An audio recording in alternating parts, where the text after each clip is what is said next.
All right, welcome to my presentation number 3 for World Civ on thresholds 6 and 7, and my name is Jacob Goodrich. So, moving on, humans.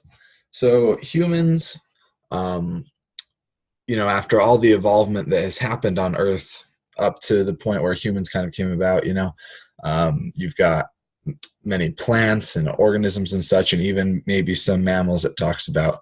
Um, but the appearance of humans themselves is considered kind of its own threshold, and so that's where we start coming into the sixth threshold. So the sixth threshold is collective learning. So basically what collective learning is it's where you see with one individual there's no collective learning, and this circle represents the influence or the knowledge or the whatever that one individual has. But if with collective learning, it represents how many individuals can work together and collaborate, and with that, there can be a much larger influence. They can gain much more knowledge and much more power, and so that's one of the reasons why humans have become the most important and most effective force for change on the surface of the entire Earth. So what makes us so different from other mammals and creatures and such? Let's take a look at some of the ingredients and conditions that bring this about. So ingredients: one, powerful brains. So there's already lots of creatures with powerful brains, like dolphins, chimpanzees, and such. So that's an important ingredient, but it's not the only one.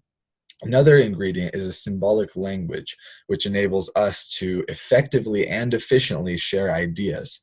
So the powerful brain combined with the ability to share our thoughts and ideas is what enables us to be so powerful and to collectively bring about so much change. And so those two conditions interacting with those two ingredients interacting with the Goldilocks conditions, which is we have interactions among individuals and communities. Those ingredients and conditions come together to give us the sixth threshold of collective learning. So because of this, we get that humans are able to learn collectively instead of as individuals. We get ideas and knowledge can accumulate across generations, so lots of generations we can build up knowledge and ideas instead of it just all dissipating away. That's what the sixth threshold is. So then because of collective learning, as technology and knowledge increases, it led to a better control or use of our environment and our resources, and this led us to our next threshold. So let's go into that. The seventh threshold, which is agriculture. So agriculture is the early development and technologies of tools and technologies, used to increase energy, to increase the energy and resources that we could extract from our surroundings and from our environment. So what brought about this threshold? So ingredients is an immense knowledge about our environment, which comes in large part from collective learning, because we can know so much more about everything when we have many minds working on it instead of just one. And then another ingredient is an increasingly dense human population. So the more people are around, the more minds are working together and everything. So this creates more effective collective learning.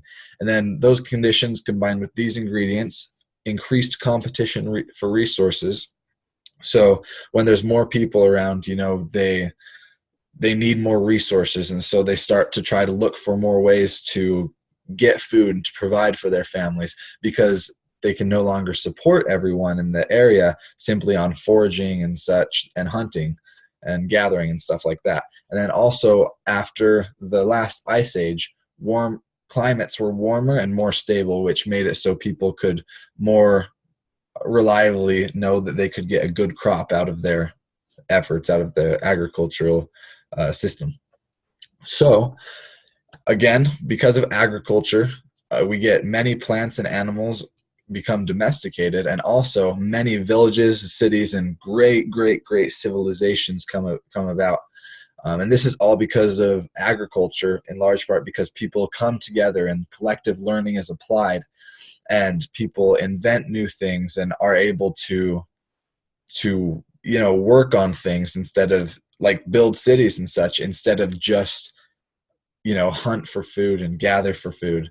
So that's cool. My sources, these are my two sources. I hope that you enjoyed my presentation, and we'll see you next time. So thanks.